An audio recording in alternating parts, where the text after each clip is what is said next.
जितने भी रसोई घर में भोजन बनाने वाले सेवक थे सबको आज्ञा कर दी। बोले भीमसेन आ रहे हैं, अद्भुत भोजन बनाओ। भीमसेन 80 किलो के आसपास तो केवल बाल भोग ही करते थे। बाल भोग जानते हैं? ब्रेकफास्ट सुबह सुबह उठते ही कम से कम 80 किलो का उनको भोजन चाहिए। तो कहते हैं कि भीमसेन अकेले एक तरफ और पूरी पांडवों की सेना अकेली एक तरफ, इतना भोजन करते थे। भूखा नहीं रह सकते थे। महाभारत युद्ध के बीच में भी उनकी अलग से व्यवस्था थी भोजन करने की, भोजन करते थे भीमसेन। तो भगवान ने एक बार उनको द्वारिका बुलाया, तो द्वारिका जा रहे थे भीमसेन, तो ठाकुर जी ने सबको कहा कि प्रसादी बनाओ, अद्भुत प्रसादी बनाओ और खूब सारी बनाना, बहुत अच्छे से पाते हैं वो। और 2-4 दिन थोड़ा भूखे रहेंगे क्योंकि रास्ते में चल के आ रहे हैं, तो आके भी अच्छे से ही पाएंगे, तो खूब सारी सामग्री बनाना, कम नहीं पड़नी चाहिए। पूरी द्वारिका आधी से ज्यादा लगी है भोजनशाला में, भीमसेन आ रहे हैं उनके लिए भोजन बनाना। लेकिन जैसे ही भीमसेन द्वारिका पहुंचे तो ठाकुर जी ने, हमारे जगन्नाथ जी कब कहां क्या कर दें कुछ पता नहीं चलता है इनका।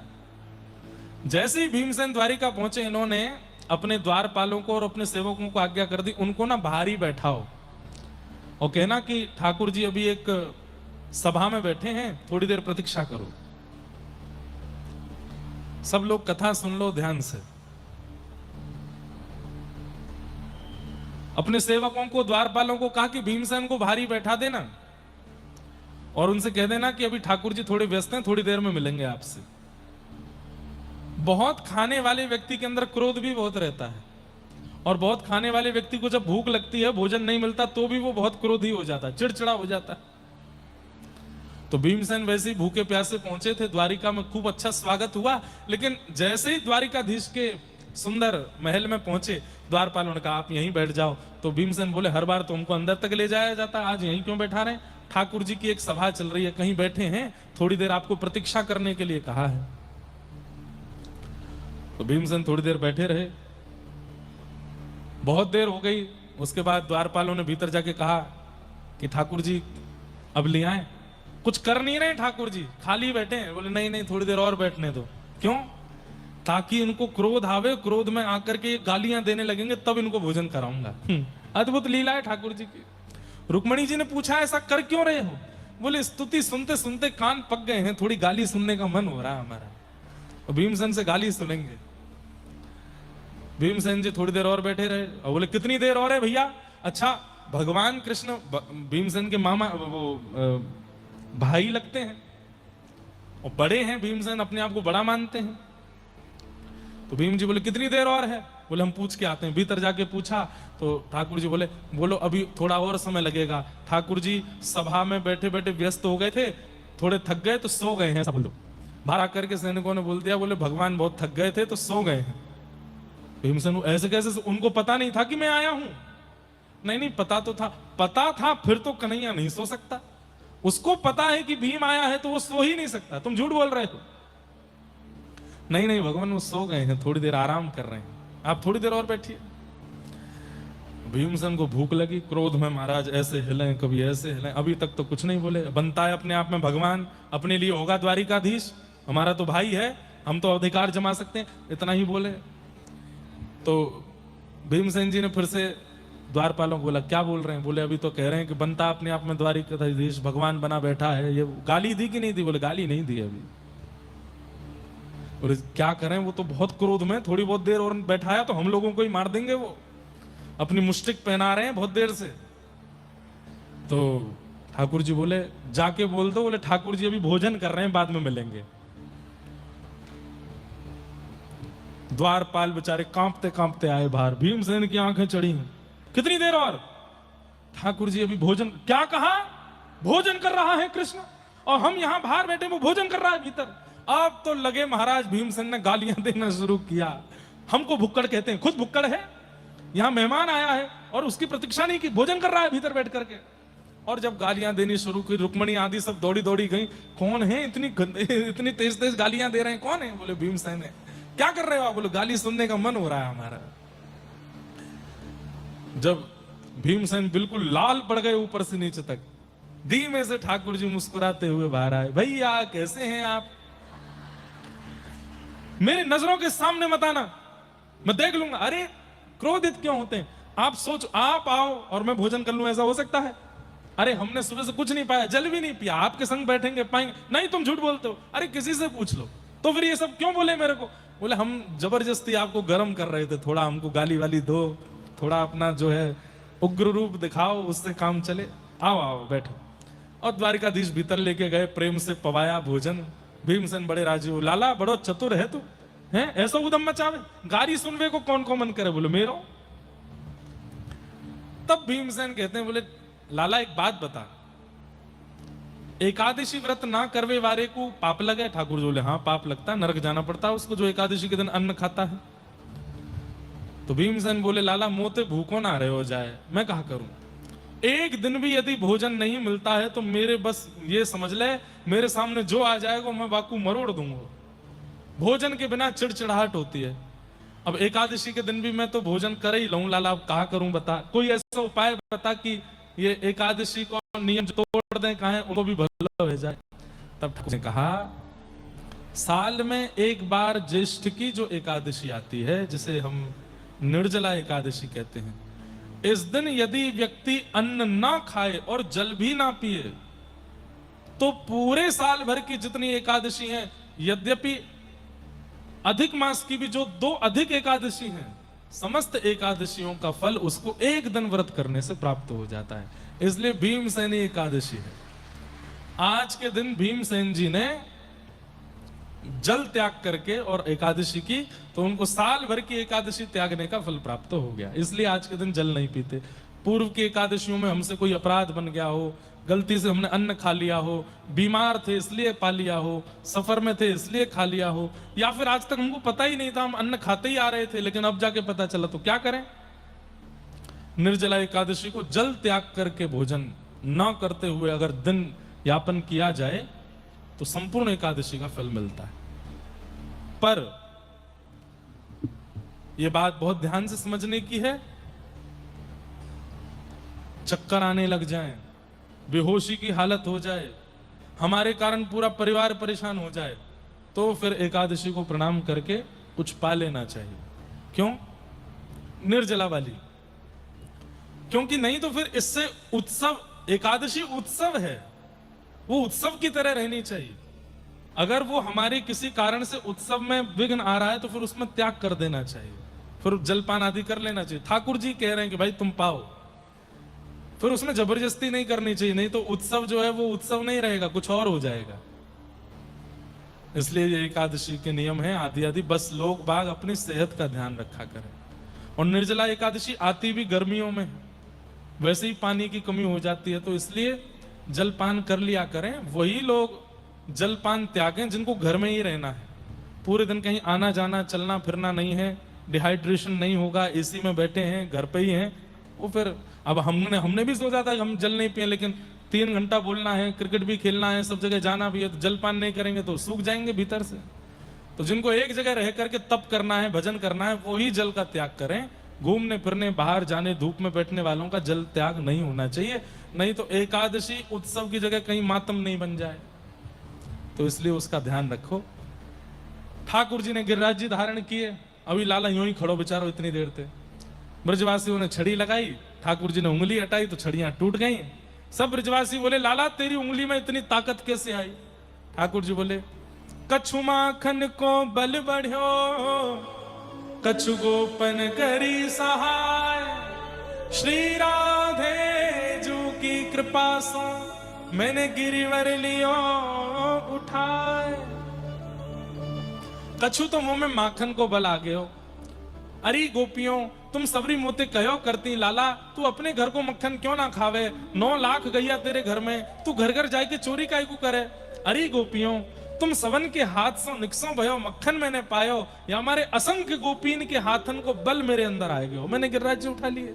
पहली बात, ठाकुर जी का स्वरूप है, वो सबको क्रेडिट देते हैं, कभी अपने ऊपर नहीं लेते, सबको मान देते हैं। हम मानव कोई और कर जाए उसमें भी अपना क्रेडिट चाहते हैं कि हमने किया, लेकिन ठाकुर जी सब कुछ करके सबको क्रेडिट दे देते। व्यक्ति कुछ अच्छा करके जब अभिमान में खड़ा होता है मैंने किया, ठाकुर जी कहते हैं अच्छा तैने किया, मैंने बुद्धि ही ना दी होती, मैंने श्वास ही ना दी होती, मैंने बल ही ना दिया होता, मैंने पराक्रम ही ना दिया होता, मैंने व्यवस्था ही ना बनाई होती, कैसे कर लेता। इसलिए आप कुछ नहीं करते हैं, ठाकुर जी की इच्छा होती है तो ही आपसे कुछ होता है। जितने भी असत कर्म हैं संसार के वो हम करते हैं, और जितने भी सत्कर्म है ना वो ठाकुर जी की कृपा से ही होते हैं हमसे, उनकी कृपा के बिना नहीं हो सकते।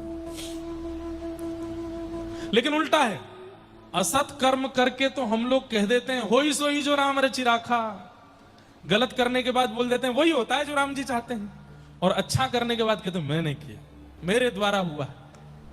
बड़े विचित्र हैं हम लोग।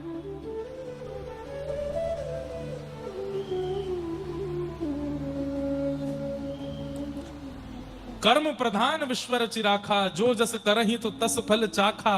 ये चौपाई अनर्थ हो जाएगी अगर हम इसी बात पर टिके रहें कि सब कुछ ठाकुर जी करा रहे हैं। हाँ, जो भी सद हो रहा है वो ठाकुर जी करा। देखो इस बात को थोड़ा और समझो, तार में करंट आ रहा है,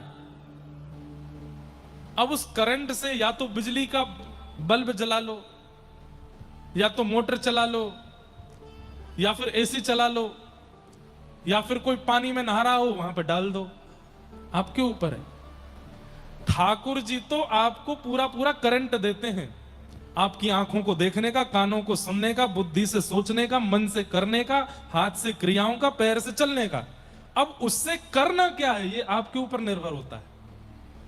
आंखें देखने के लिए मिली हैं, लेकिन किसी को ताड़ रहे हो, गंदी नजरों से देख रहे हो, तो फिर अनर्थ तो आपका ही होगा ना। जीव बोलने के लिए मिली है, भगवत सेवा करने के लिए मिली है, लेकिन उस जीव से अनर्गल भाषाएं बोल रहे हो, गालियां दे रहे हो, उल्टा सीधा कर्म कर रहे हो, तो फिर भोगना तो पड़ेगा ना। करंट ठाकुर जी पूरा पूरा देते हैं, पर उसको सद और असद करना ये हमारे ऊपर निर्भर होता है। ऐसी भावना। तो ठाकुर जी सबको मान देते हैं, सब कुछ व्यवस्थित करने के बाद, सब कुछ अच्छा करने के बाद क्रेडिट हम सब लोगों को दे देते हैं। अब मैं सोचता हूं मैंने कथा की, मेरी कथा सुन के ये परिवर्तित हो गया, मेरी कथा सुन के देखो उसका जीवन संवर गया, तो ये मेरी बहुत बड़ी मूर्खता है। मैं नहीं कर सकता। यहां बैठ करके मुझे ये सोचना ही पड़ेगा कि बस वाणी और मेरा शरीर माध्यम है, मेरे द्वारा ठाकुर जी ही कुछ करवा रहे होंगे, मेरी सामर्थ्य नहीं, तो ही सफलता मिल सकती है, तो ही योग्य हो सकता है। जय हो महाराज।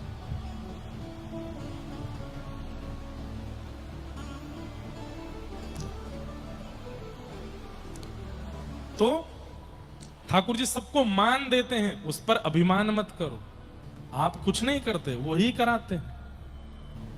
करते हो तुम कन्हैया, मेरा नाम हो रहा है, मेरा आपकी कृपा से सब काम हो रहा है। पतवार के बिना ही मेरी नाव चल रही है, हैरान है जमाना, मंजिल भी मिल रही है। करता नहीं हूं कुछ भी, ये कमाल हो रहा है। क्यों करते हो तुम कन्हैया, मेरा नाम हो रहा है, मेरा आपकी कृपा से सब काम हो रहा है।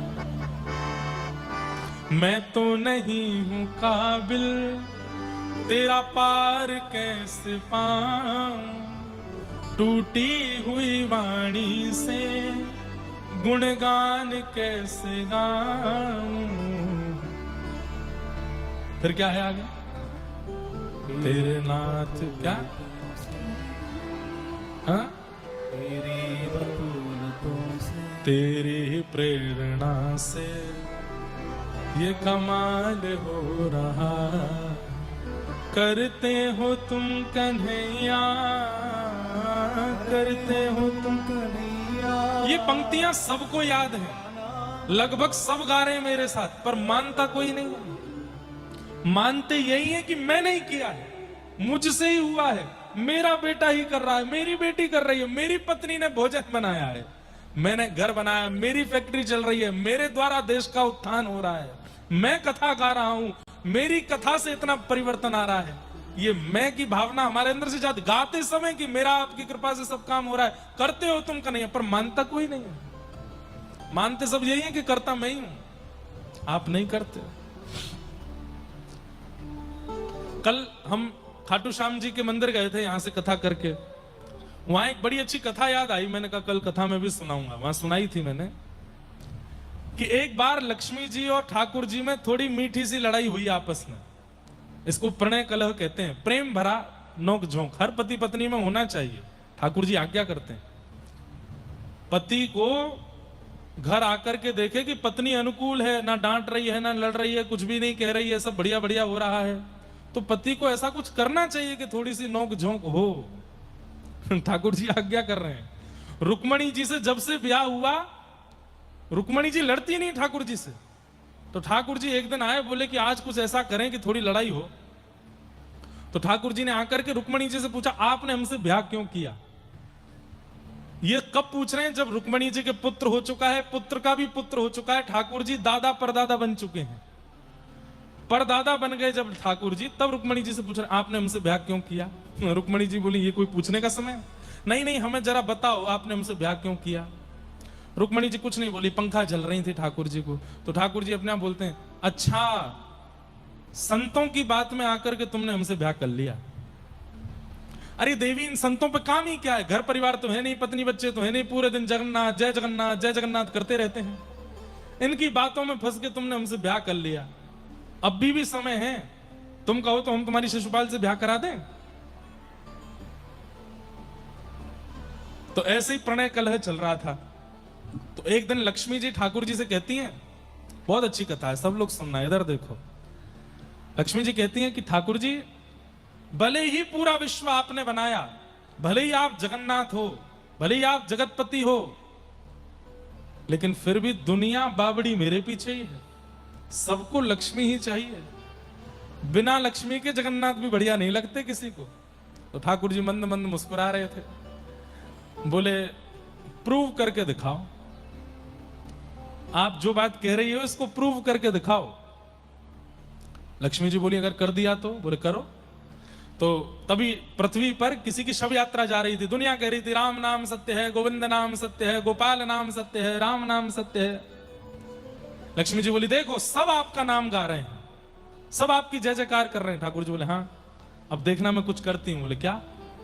स्वर्ण की, हीरों की, चांदी की बारिश कर दी लक्ष्मी जी ने, वहीं शव यात्रा के पास। शव यात्रा वालों ने देखा सोने बरस रहे हैं आकाश से, हीरा बरस रहे हैं, तो आंखों के आंसू सूख गए सबके। कोई दादाजी कह के रो रहा था, कोई चाचा जी कह के रो रहा था, कोई पिताजी कह के रो रहा था, सबके आंख के आंसू सूख गए। अरे कहां तक कहें कि अर्थी लेके चलते चलते भी ऐसे जेब भरने लगे, थोड़ा वो वाला उठा के दे यार, रख दे यहां पर। स्थिति ये आ गई कि अर्थी रख दी नीचे, राम नाम सत्य वगैरह सब भूल गए, सब सोना चांदी हीरा सब बटोरने लगे। लक्ष्मी जी बोली देखो, देखा मेरा कमाल, सब राम नाम सत्य कहना तक भूल गए। इसलिए मैं, आपने भले ही पूरे जगत बनाया, जगत के नाथ हो, सब कुछ है, लेकिन महिमा मेरी ज्यादा है, ये मानना पड़ेगा। प्रूव कर दिया मैंने। ठाकुर जी बोले आपने प्रूव कर दिया? बोले हाँ। अच्छा ये सब लोग तो भागे, वो अर्थी वाला क्यों नहीं भागा? वो अर्थी पे जो लेटा था वो क्यों नहीं भागा? वो तो मर चुका है। बोले मर चुका मतलब व्यक्ति जीवित और मरा हुआ, उसमें अंतर क्या होता है? बोले जीवित के अंदर प्राण है और मरे हुए के अंदर प्राण नहीं। बोले प्राण कौन है? प्राण मैं ही तो हूं, मैं जिसके अंदर नहीं हूं। हे लक्ष्मी जी, आप प्रत्यक्ष प्रकट हो जाना, वो तब भी आपके पास नहीं आएगा। लक्ष्मी जी ने चरण पकड़े, बोले कि आप ही जगन्नाथ हो, आप ही पूरे विश्व के नाथ हो, आप ही सर्वस्व। तो पूरा विश्व उन्हीं से चल रहा है, वो ही कर रहे हैं, सब कुछ उन्हीं के द्वारा हो रहा है। हम बस क्रेडिट लेने वाले बन जाते हैं कि मैंने किया, मुझसे हुआ, मेरे द्वारा हुआ। अरे आप कोई धर्म का कार्य कर रहे हो, पुण्य का कार्य कर रहे हो, समाज सेवा का कार्य कर रहे हो, ठाकुर जी की इच्छा नहीं हो, कर लोगे आप? नहीं कर सकते।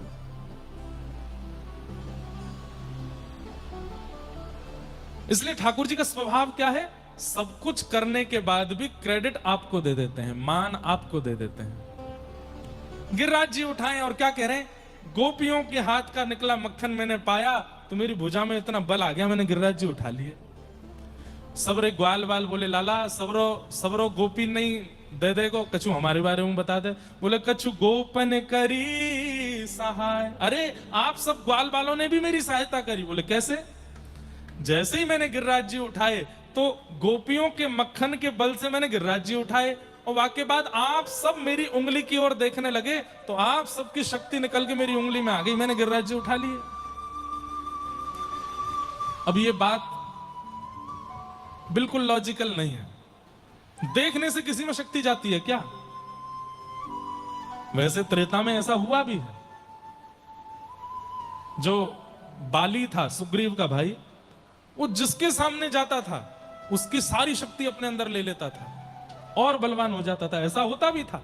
लेकिन द्वापर में यह संभव नहीं था कि ब्रजवासियों के नेत्रों से शक्ति निकल के ठाकुर जी की उंगली में आ गई। तो ठाकुर जी बोल रहे हैं, ठाकुर जी ने बोला ये तो एक बात है ही, लेकिन ब्रजवासी क्या बोलते हैं ये सुनने के बाद? हाँ तभी तो हम कहें कि हम कमजोर क्यों हो गए हैं, हमें घबराहट क्यों हो रही है, हमारा सारा बल निकल के कहां चला गया।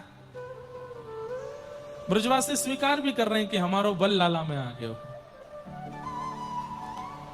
और श्री राधे जू की कृपा सो मैंने गिरिवर लियो उठाए। श्री किशोरी जी की कृपा से मैंने गिरिराज जी उठाए। किशोरी जी ने क्या कृपा की? बोले गर्गाचार्य जी ने कहा था कि हे यशोदा मैया तुम्हारो लाला नारायण के समान गुण वारो है, जब कभी भी कुछ अद्भुत लीला करे ब्रजभानु नंदिनी राधा रानी को या के सामने लाई करके खड़ो कर दियो, उनकी कृपा से ही ये सब लीला करेगो। तो जब ठाकुर जी ने गिरिराज जी धारण किए हैं, किशोरी जी सन्मुख खड़ी हैं, ठाकुर जी का बल बढ़ा रही हैं, इसलिए ठाकुर जी कह रहे हैं श्री राधे जू की कृपा से मैंने गिरिवर लियो उठा। बोलो वृषभानु दुलारी की जय। ठाकुर जी की आह्लादनीय शक्ति है श्री राधा रानी, ठाकुर जी की आह्लाद